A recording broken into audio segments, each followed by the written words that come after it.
Alright, so what's up, everybody, man? So let's get right into it, right? So yesterday we got the news, the big news, right? David Benavidez versus Morrell. It got announced.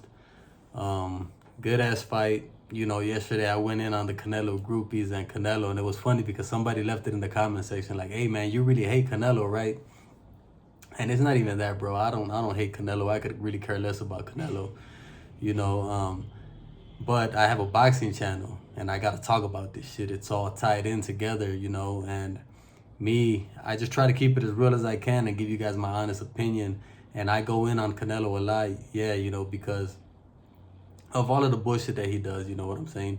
But if you guys really pay attention and listen closely to what I be saying about Canelo, I always say that he's a great fighter, bro. I'll never take that shit away from him, but unfortunately, bro, he's a great fighter that has switched up. These days he moves funny, he switched up, and it kind of sucks, bro, because see, a lot of people, they miss the big picture, man. They just think that people come out here and hate, they hate on Canelo and this and that. It's not even that, bro. It's just that people miss the big picture, and the big picture is that Canelo switched up, man. You see all the Canelo groupies, bro, they come out here and they say like, "Oh, Canelo could do whatever he wants, this and that, blah, blah, blah," right?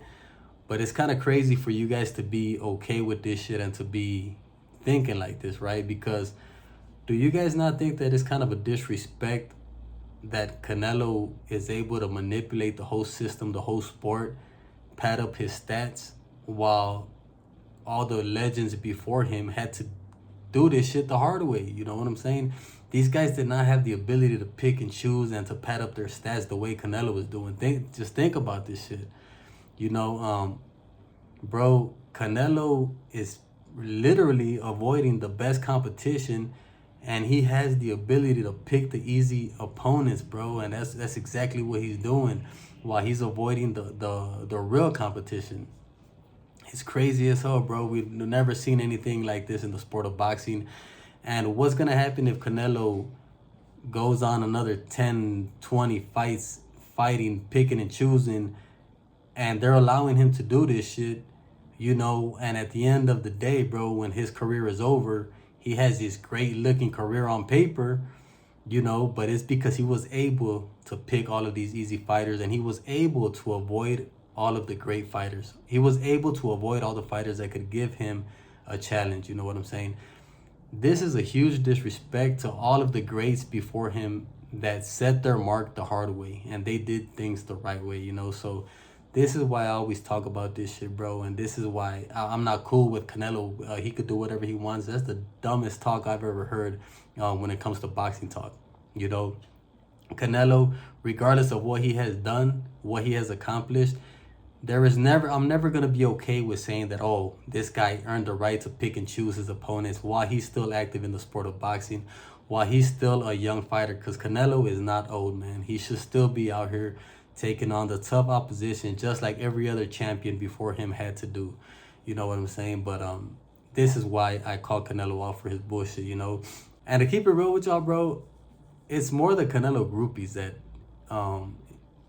they make me talk like this, and they make me get petty on my channel, because I'm not really like this, bro, to keep it real with y'all. But when you got a lot of petty motherfuckers talking shit to you all day and thinking that they're right and this and that, I could get petty right back with these motherfuckers, bro. And I will rub it in your guys' face when you guys have been wrong the whole time, and when I've been right and I've been telling you guys this shit and you guys have been talking shit to me. Of course I'm gonna come back and I'm gonna rub it in, bro. So it's more of that than anything, you know what I'm saying? But leaving all that shit alone, getting back to this Benavidez versus Morel fight. Look, I had told y'all that, I recently just watched the whole Morel versus Benavidez fight. It was like last week. I saw it on the Turkey Al Sheikh, the boxing channel, his YouTube channel. I was going through YouTube and I came across the fight, and it was the full fight. I saw it, the whole thing, And yes, man, there were a lot of causes for concern that I saw with Morel taking on Benavidez. See, it was a huge red flag when I seen Morel getting frustrated, bro. He got so damn frustrated, and it seems like Morel does not have no boxing IQ. This is what I picked up from that fight. his boxing IQ was kind of low because what I took away from that fight was that when Morrell's power doesn't do what it usually does for him, he has no answers. You know, he gets frustrated, bro. He kind of looked like a big ass little kid throwing a tantrum in that fight. You know, he's just so used to his power coming through for him that when it doesn't, he doesn't know what to do, bro. And he was frustrated. Towards the end of that fight, Benavidez started picking it up a little bit, and he was doing good. You know, I in no way believe that Benavidez won that fight, even though there's a lot of people out here that are saying that Benavidez actually won. I don't think so, bro. I think Morel did enough. I really wasn't watching it to score it. I was watching it more as a boxing fan, but just off of what I saw, I think Morel took it, right? And Morel, he looked all right. He showed off a couple of things, his power and this and that, even though, it's hard moving up in weight class and for you to knock these bigger guys out. It's hard. But still, there were more red flags in that fight than what I initially thought that they were. And yeah, man, with that being said, bro, I think Morel is in trouble, man. I think Morel is in trouble going up against Benavidez because, look, Benavidez went up against Vosdik. Vosdik is a tougher opponent than Benavidez. He was way bigger, bro. And this is what a lot of people miss. Benavidez going into that Vosdik fight, fighting Vosdik, bro. A lot of people, they try to count him out. They try to say that he's old, this and that, whatever, right? It's cool. You guys can say what y'all want. But I'm going to tell y'all what I took away from that fight. I seen Benavidez go in there and dominate a huge guy, man, a cruiserweight size Vosdik, bro. I'm telling you guys got to pay attention to how big Vosdik was. He was huge, man. Benavidez, he didn't knock him out, of course. He kind of gassed in the later rounds. But I just think that him taking on Vosdik was one of the best things that could have happened to Benavidez because trust me, man, the size is what helped Vosdik in that fight. And now when Benavidez actually went in there against somebody that size, and he did decent, right? He dominated the fight. Even though he was injured, right? Cut above his eye, messed up hands. He still did his thing, bro.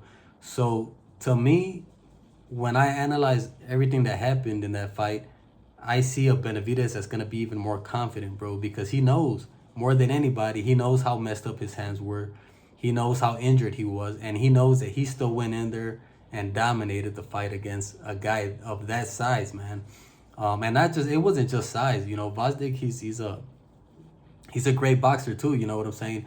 And for Benavidez to do that, and then, him knowing all the injuries that he was going through, and then now he knows that he's going to come back, hopefully, right, injury-free, because we never know, but hopefully injury-free, fighting guys smaller than Vosdik, because trust me, nobody at 175 is going to be the size that Vosdik was. So from here on out, every opponent, including Beterbiev, including Bivol, including Morel, they're all going to be smaller than Vosdik. So when it comes to Benavidez maybe knocking some of these guys out, I think that he's going to be able to do it because, like I said, all of these other guys are going to be a lot smaller than what Vosdik was.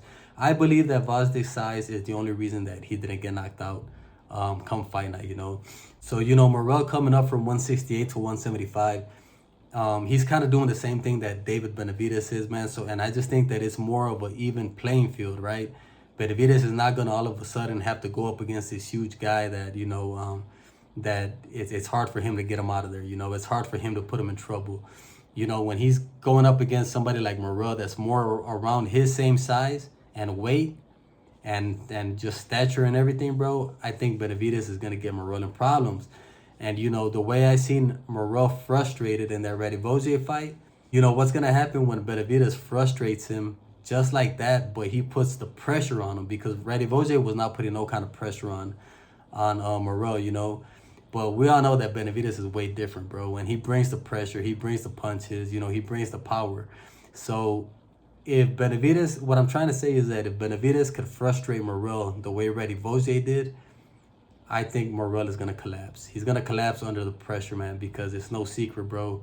Benavidez brings the pressure, he comes to fight and he's not going to let off the gas.